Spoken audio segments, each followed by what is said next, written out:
Good evening, everybody. I'm hollering, ain't I? There we are. There we are. Hey, everybody. Good evening. Top of the evening to you. How's everybody doing? It is 7:34 here in Atlanta right now. The sun's kind of getting behind the tops of trees across the street, so it's trying to get evening time. Ava and I is trying to decide whether we get our walk in this evening, but we're going to have to wait another hour or so. Good Lord, it's still 90 something degrees at this time in the afternoon. It's hot here in Atlanta this evening. Um, Hello, everybody. Stop by and say hello. Come on in, sit for a minute. If you like me on these thousands of lives that's going on at any one time, it's 93 in Mount Juliet, Tennessee. Good heavens, Miss Kathy. I think it's probably 93 here right now. And, it can just reach a point that it can be dangerous to get out and walk for 45 minutes, 2 miles up hills like we do in this kind of heat. But I think we're going to try to do it. But hopefully, I think tomorrow's going to be another 100-degree day here in Atlanta. And then Thursday, I think it's supposed to cool down a little bit and we start to get a little rain. But there's a reason they call her Hot Atlanta. I mean, she tends to kind of kick her heels up and get a little floozy in the summertime, turns the heat up. So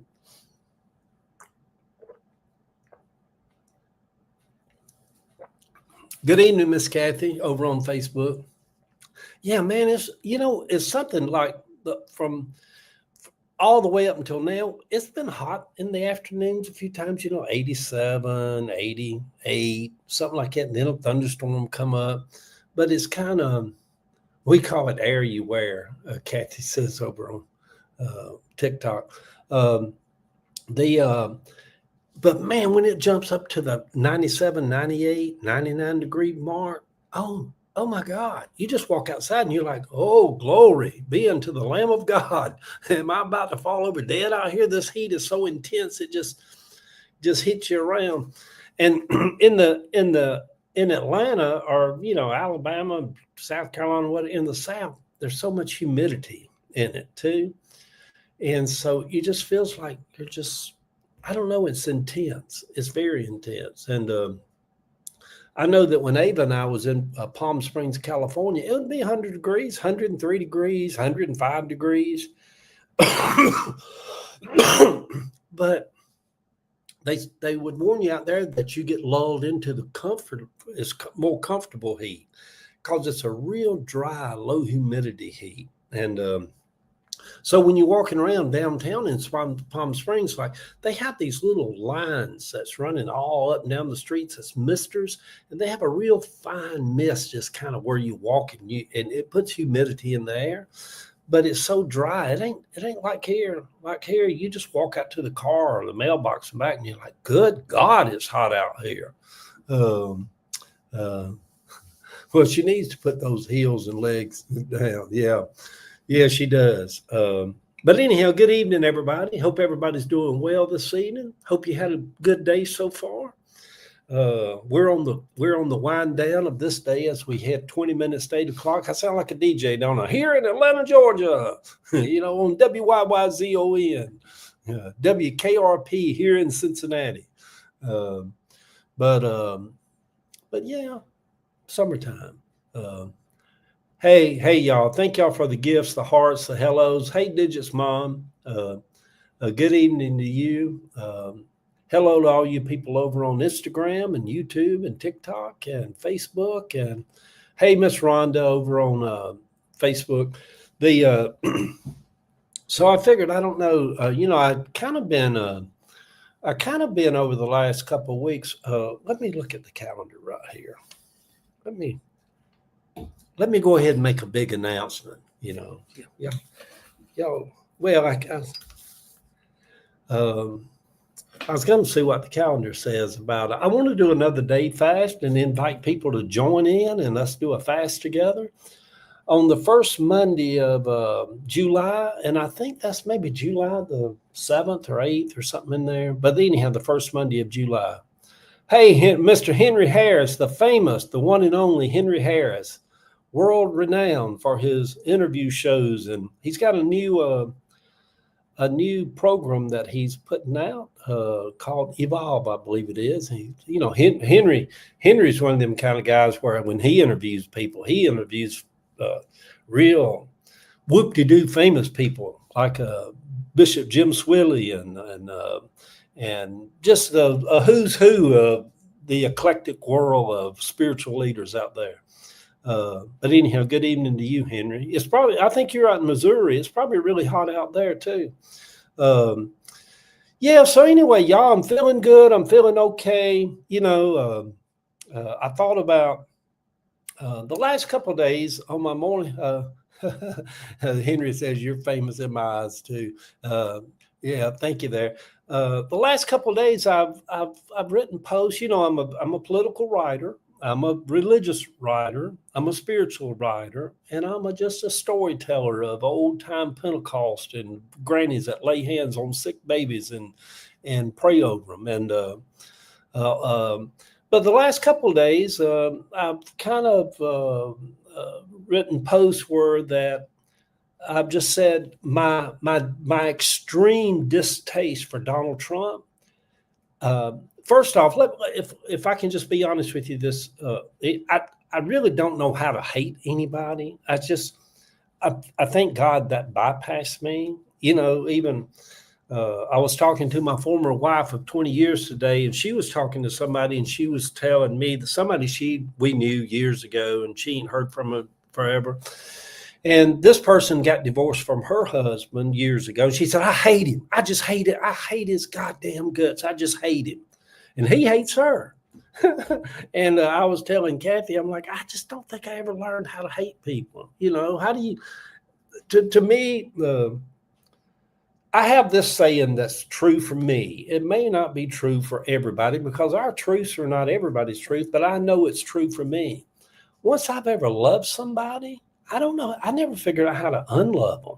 I never had figured out how to graduate over to then hate them after I've spent my life with them and shared my intimacy with them. I don't know how to hate them, And I'm glad there's some things about me that I appreciate that I'm glad that I'm that way, And I really don't know how to hold grudges. Now I can dislike somebody, and I can dislike somebody for years.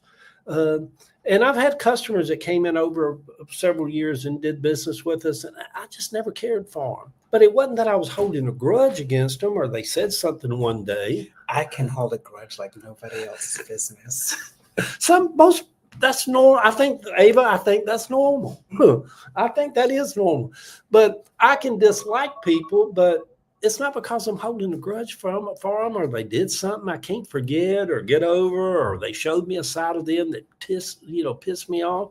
It's just maybe there's just something about them I don't really connect with, And so anyhow, I don't know where I was going with all that. Miss Linda said, "Hey, Ava." Hey, Ava just went outside. She went to turn the water off. We're kind of watering the yard after all this rain. Monsoons we've had for 3 months, 2 or 3 days of 100 degrees here in Atlanta, and it's not no rain. Man, it parches the garden and the yard. Yeah. So anyway, good evening, everybody. Coming to you at 15 minutes to 8 here in Atlanta, Georgia. To me, and I don't say this just boasting and whatever, but I've been around the world a little bit. I've been to Vienna and Santiago and Paris and London and Prague and Amsterdam and London and New York and San Francisco and Palm Springs, Costa Rica many times. I've been around. And maybe it's just my old home school being born down here at Grady Hospital in downtown Atlanta. But man, I love Atlanta. Atlanta's a beautiful, beautiful city. From the neighborhoods of Grant Park to Kirkwood to Stone Mountain, Georgia, to to and I know I'm mentioning outskirts of Atlanta, but man, even from the square in Marietta to Douglasville to 285, we went down. Where was that? We went. We went to that graveside burial for Vicky Sunday at Westminster Gardens in Peachtree City. Even Peachtree City, we were driving down the back roads, getting down there, and I said, "My God, this is so beautiful out here. Look how beautiful." There wasn't a home out there that was on less than an acre.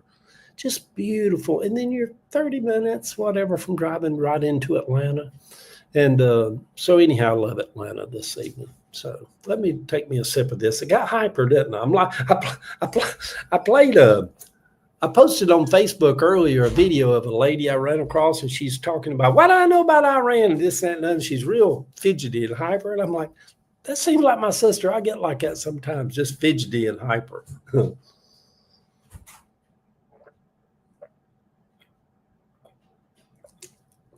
I'm trying to hydrate in case I go on.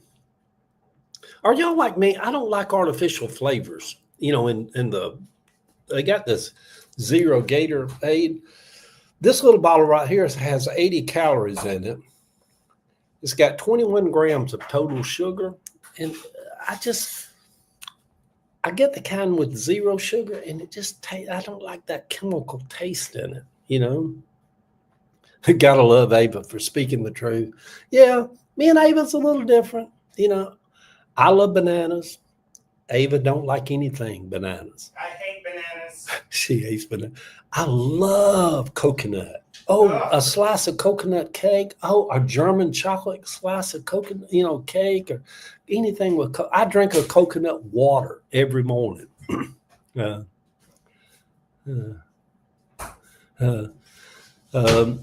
Hey, Eddie, watching you from North Georgia. I can't chat and watch, though, at the same time. Okay. All right. Well, welcome there, my girl.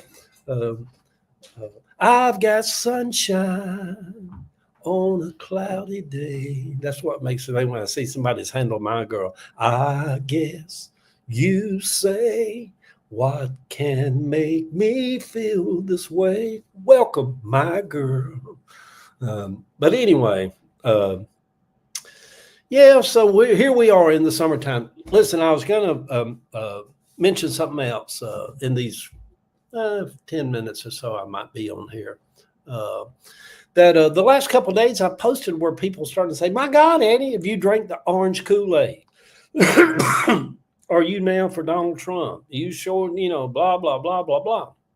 And I tell you what those that has followed me probably know about me is I can't stay in any one lane, and I'm always allows myself room to maneuver.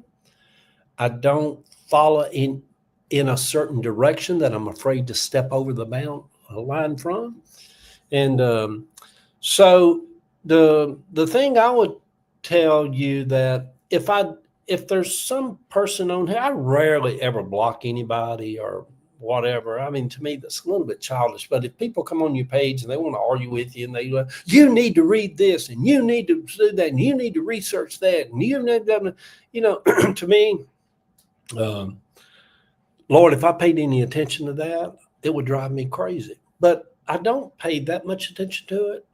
But if I should block you at some point, the way I look at blocking is it's impersonal to me. I don't know you. You may think you know me, but you probably don't.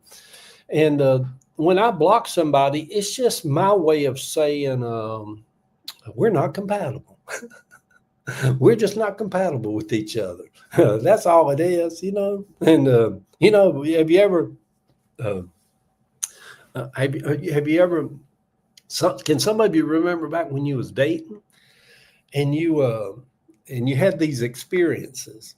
I had a couple of before I met Ava. I lived by myself for I think right close to 6 years, and so I date. I was younger, in my 40s, and I date and I enjoy dating. But I had this thing where I'd take somebody. There was a couple of little things that I'd go through, like, we're not compatible. And one of the big things was I take somebody to dinner, and then or not, or we go to dinner at a restaurant. And man, you talking about a deal breaker? If somebody was disrespectful or kind of short with the server, boy, that was big red clues for me. Like, no, we're not compatible. Because I've always come from the school of, even when I had bad service, I'd still leave a good tip. I mean, you would be logical. Anybody can leave a good tip if somebody's just all over you and you're giving you good service. But when somebody's maybe not at their best that day, and maybe the kitchen in the back's messed up and they're stressed, and maybe you don't know what they're going through, and maybe the service just really kind of sucked, the blessing is giving them a good tip, in spite of that.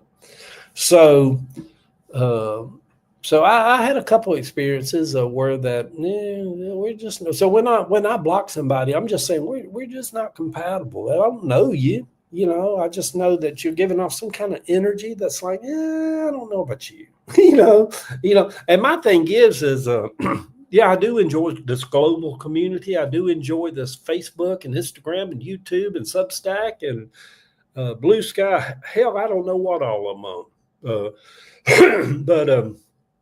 TikTok, I do enjoy having 125,000 followers on TikTok, but I don't do it to have to come on here and try to babysit people. I don't want to run an adult daycare center.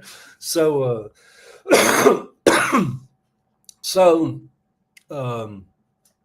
it just makes it easier on me when, somebody gets all bent out of shape. It's like, no, you're just going with yourself.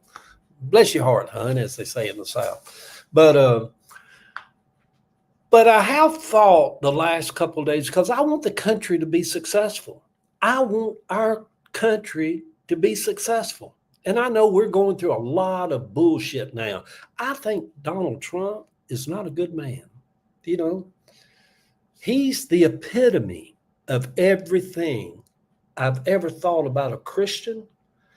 The thing I thought that wasn't a Christian, that never came to know Christ, you could just go down the list and Donald Trump would be the epitome of everything that would be the anti-Christian.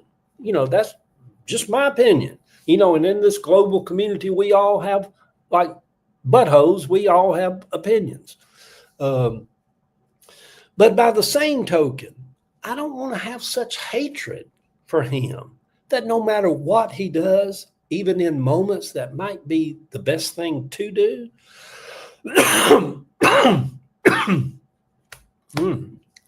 to let my hatred for him overshadow any of the other stuff. And man, I tell you, when you wade in, Annie's over on TikTok says, I know, but I can't help it. It's hard, isn't it? Now, the other thing too about posting, anytime somebody has a platform or I'm not talking about me, and I'm not talking about a Don Lemon or people with huge followings. I'm talking about you. Anytime anybody has a platform, if you got a Facebook page, you've got a platform. If you've got a TikTok, you've got a platform. You can speak to millions, So anytime somebody has a platform and they wade into any kind of conversation about Palestinians and Israelis, or Iran and Israel, or Trump and Harris, it can get very, very heated. It can get very, very people just digging with claws. You can't really have conversations about it online. You can post, like I do, something online, and then people can chew on it or whatever. And, but it ain't like this right here. Somebody could come on here right now and says, you're of the devil, you support Israel, Israel's a bunch of blah, blah, blah, blah, blah. And I'm like, nah, you know what? You can't do that. That's a waste of energy, a waste of time. Nobody's going to convince anybody of anything. I have noticed this about the Democrats throughout all of this in the last several days. Well, in the last couple of days, that since Trump ordered the bombing of the nuclear plants in Iran.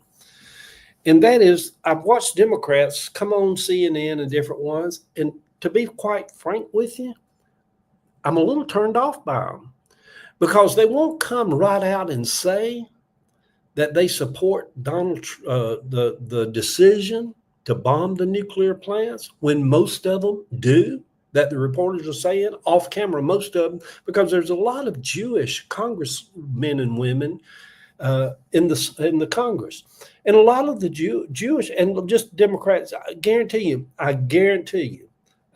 would bet you my life that Chuck Schumer, the former leader of the Senate and the Democratic leader of the Senate, minority leader, bet you anything, he supports Donald Trump doing what he did.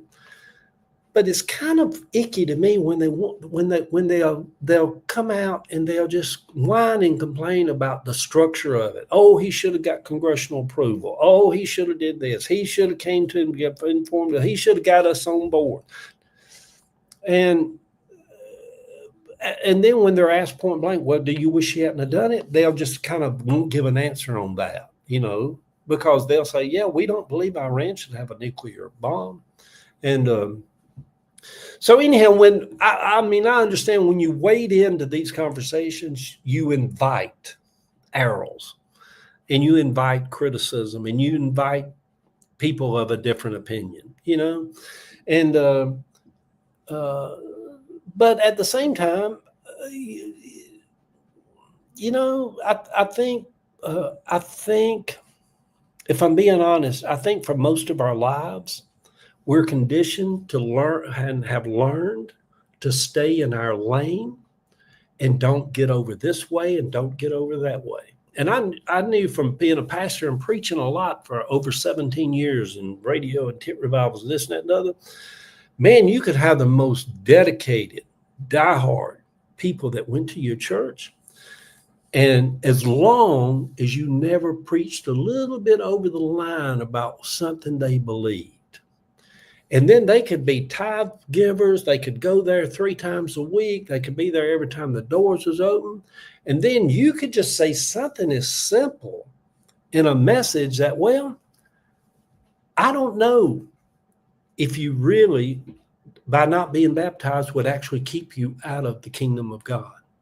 Maybe there's a gray area with that. Maybe some that wasn't baptized were saved. Over something as simply of just that, you'd have people like resign the church. Like, no, that's hearsay. That's false doctrine. And so they say that politics and religion is very similar, and they they mimic each other kind of, because both of them are kind of cult mentality kind of things. I know that I can be kind of cult-like, because anytime you're in a denomination or a way of thinking that you forbid to allow yourself to think outside that lane, you're kind of pigeonholed yourself into being a cult. And religion's very much that. People are like, oh, my granny was a Southern Baptist, my mama was a Southern Baptist, and praise God, I'll be a Southern Baptist till the day I die. They get sucked into that kind of a cult mentality. And what I don't want to do is let my distaste, I don't use the word hate, let my deep distaste for Donald Trump cloud my thinking and judgment on other issues. If Donald Trump came out 2 months from now and said, listen, we're going to do an immigration bill that's going to include all dreamers and a pathway to citizenship for everybody. I'm not saying he'd do that. But my God, the man's so kamikaze and ditzy, it wouldn't shock nobody what he does. If he went to this extreme and that extreme, he seems to live in the extremes. And but if he did do that, just because I have such deep distaste for him, shouldn't be that I'm like, oh, that's just that immigration bill ain't nothing he's trying to do. He's full of it and all like that. No, I want what's good for the country, And I'm going to tell you what has happened in the country, to me, in my opinion, has been horrible. And it will be I believe over the next 3.5 years that he's going to be here, he's going to do a lot of horrible things to the country, to the world, to our nation, and I believe it's going to be bad. Even having said that, if in the badness he occasionally does something that is good, I'll be glad for the country that he did something good, And this is where I'm trying to shift. And I'm gonna tell y'all, I've voted on every election since I was 18, and I'm 69 years old. I've always voted Democrat, even Savannah, my 13-year-old granddaughter. She said, "Papa, how old was you the first time you voted?" I said, 18. She said, "Did you vote Democrat?" I said, "I sure did." I had a city councilman from the city of Atlanta running for office, and he knocked on my door in Cavison. He said, "I really am running for, I don't know if they called it city council then. They called it vice, maybe." But he said, I wish you'd vote for me." He got me registered. I went and voted for him, a city council, and I've voted ever since. And would I vote for Liz Cheney? Yes. Yeah. Would I have voted for John McCain if John McCain was probably running against some wackadoodle? I couldn't vote for John McCain against Obama. I love President Obama. So anyhow, I think, and the other thing I want to say too, and watching a little bit of the news and reading what's, every day it is something, Annie. The other thing I wanted to say also is I see online, I watched some interviews where AOC is calling for the impeachment of Donald Trump. Y'all, I'm telling you, the Democrats is never going to win office again with that kind of old kind of politics. He's already been impeached 2 times. Like, that's what we want to do as Democrats. Take it back to impeachment and bog the country down. And then he does it, get out of office. It's just that's old school politics. Nobody wants all that. And Adam Schiff, I've seen him being interviewed on CNN where he was talking about, it's a dereliction of duty. He should have came to Congress. Only Congress can give authorization to bomb Iran and this and that and the other. That's what you're arguing about as Democrats. That's what you're arguing about, structure, but yet he wouldn't say that he was against what Donald Trump did in the bombings, but he was against the process of how he did. Y'all, I'm telling y'all, people don't give a shit about all that. They really don't. They'd like to. The reason Donald Trump is in office, which I fought as hard as anybody in the country to try to keep him out of office, but the reason we lost and he's in office, because the country as a whole is sick and tired of nothing getting done in Washington but debt getting deeper and programs getting bogged down and nothing getting done. And I think yeah, it does bother him. Annie over here says, but it bothers him. Look at the time he spent writing a tweet about AOC. Yeah, but anybody, Donald Trump's a paper tiger. You can just like tweet. Somebody of notoriety can tweet anything. What was that? Bruce Springsteen. Bruce a while back did a tweet about him, and he said he's the most horrible singer in the world. He's the most washed up singer in the world. Man, he gets all tizzy, doesn't he? And even when we see these world leaders now who like stroke him, like, oh, he's a great president, oh, he's a great leader, this and that. They think he's full of shit. They're just kind of getting on his good side. He's weird. You know what he reminds me of? Years ago, as a businessman, I used to take clients out to the Cheetah. I can't name other names. Y'all men, I'm not going to tell on you the other married men that went with me. But years ago, we used to at least once a week take clients. We take them wherever they want to go. We take them to the Cheetah. They were men that spent lots of money with us and Georgia Blueprint. And so I said, where y'all want to go and be 3 or 4? I said, let's go to the Cheetah. Well, I'd have 3 guys with me, have lunch, wind up spending $4,000 because each client would spend like $1,000 to go into the champagne room and drink a little champagne with one of the ladies. I know it's awful. And but having been in those places back in my 30s, those girls just play you. You're like, oh, where are you from, handsome? Where are you from? Yeah, the guy be 50 years old. She said, yeah, what are you, about 30? Boy, just stroking the ego, stroking the, well, they take them in the back room for about 30 minutes, come back out, and it cost me $1,200, as a company. And Donald Trump's just very much like it. That hooker, should I call her hooker? What was that hooker that he paid $130,000? She probably told him his wing wang was big and, oh, look how big that is. Just stroke his ego and got money from him. And then afterwards said his breast stunk. He had a little wing wang and, but he's still that guy sitting at the titty bar having his ego stroke when leaders say, oh, look at him. Oh, he's a great leader. He's like, yeah, we with them, ain't we? Silly. I see all that. But by the same token, y'all, there's a possibility, and I'm going to close with this right here. There's a possibility that he gave the order to bomb those nuclear sites, and everybody else said, oh, you don't want to start a war. That war's going to last for years. There's basically a ceasefire going on 48 hours after the bombing. And supposedly up to right now, there's no missiles in the air. Maybe we bombed them and we don't go to war. Maybe that was it. It took somebody, at least it could have all went to hell in a breadbasket. And I do realize that there's other groups out there. There's probably going to be some U.S. service people who's going to lose their lives over it, but hopefully not thousands. And it could have been a coming to Jesus moment for this whole process where Israel and Iran and all kind of figure out something to do, because,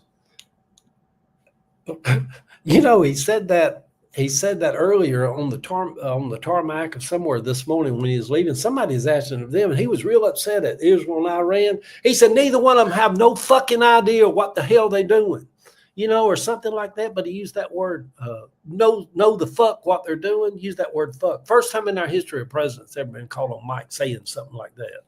I know that Joe Biden, when Obama had killed had Osama, the night Osama bin Laden was killed, and you heard Joe Biden whisper in Obama's ear as they was getting ready, walking up that hallway to the podium for Obama to give the announcement that Osama bin Laden had been killed.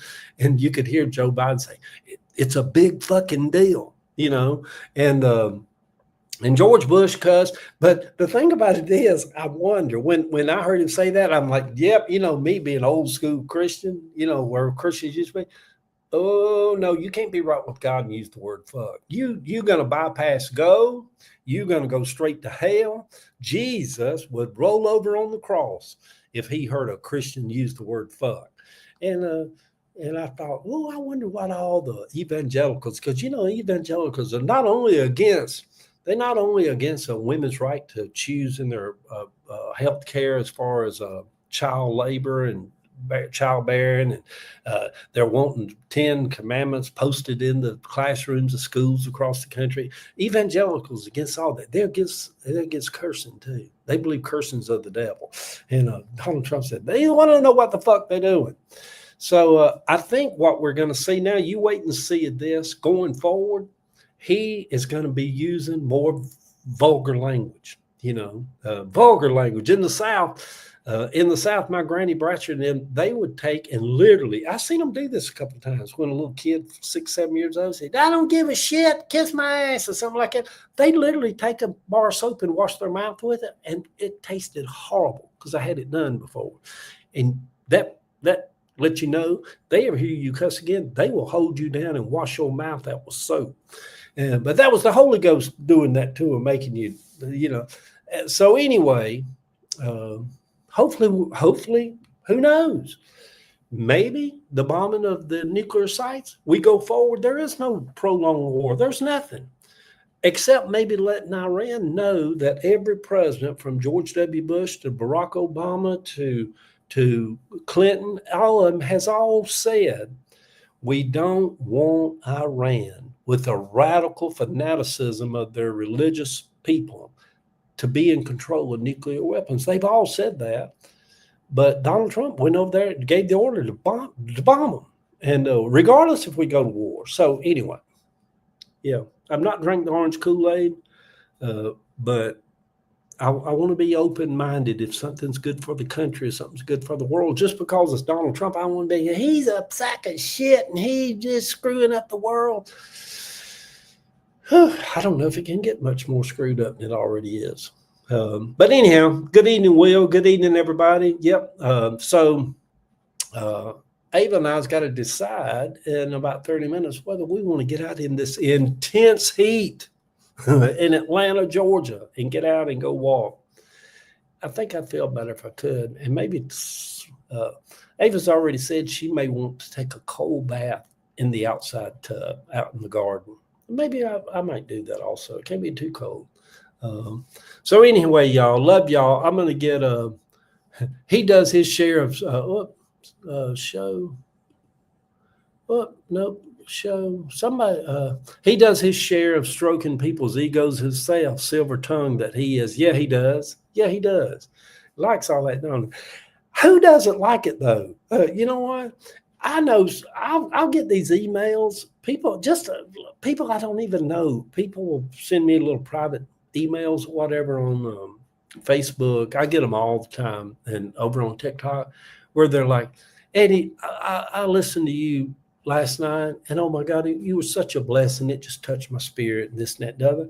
Well, my God, who doesn't like to have that kind of something? I know, and I don't feel like these people are full of shit that's doing it, but it does feel good when people do. But he's kind of way up there on a weird kookiness with it, you know? So, y'all, I posted a little video. I'm going to get off here of my sweet cousin Shannon about a year ago, I think, or whenever, when she got released from prison. I happened to run across it on TikTok this morning. I shared it on my Facebook page. It's been viewed about 20,000 times on Facebook today. And I don't know how many thousands of times on TikTok. Good Lord, about her getting out of prison. She didn't know her son was going to be there.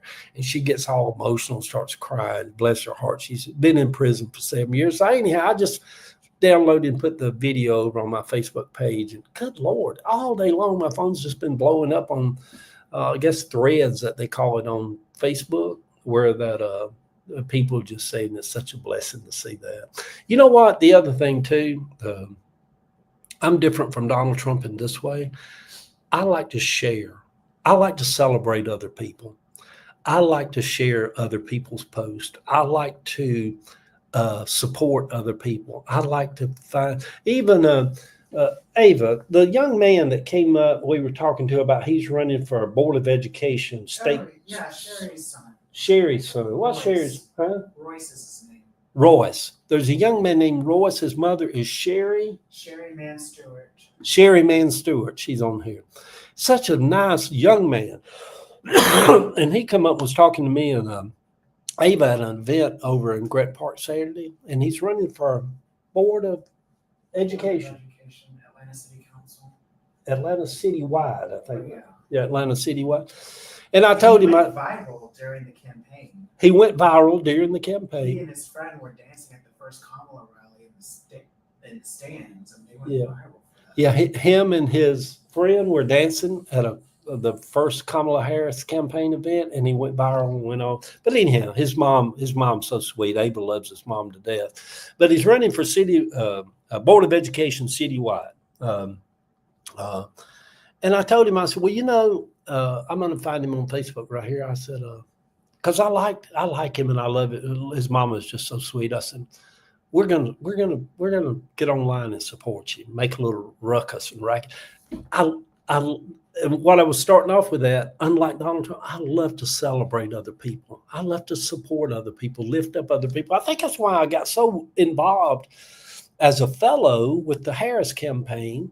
I started out just on my own supporting her, and my support got such notoriety that it got me in touch with the campaign and had the campaign over at my shop and doing commercials and stuff. I think it was just my love to support somebody else. And so as a global community, you have enormous power on this platform to support other people. And I guess how I tie that within Trump, you never see Trump really wanting to support anybody else. He wants to be the head of the line, head of the class. He wants everybody to stand behind him. Anyhow, it is what it is, y'all. Love y'all. I'm going to get out of here.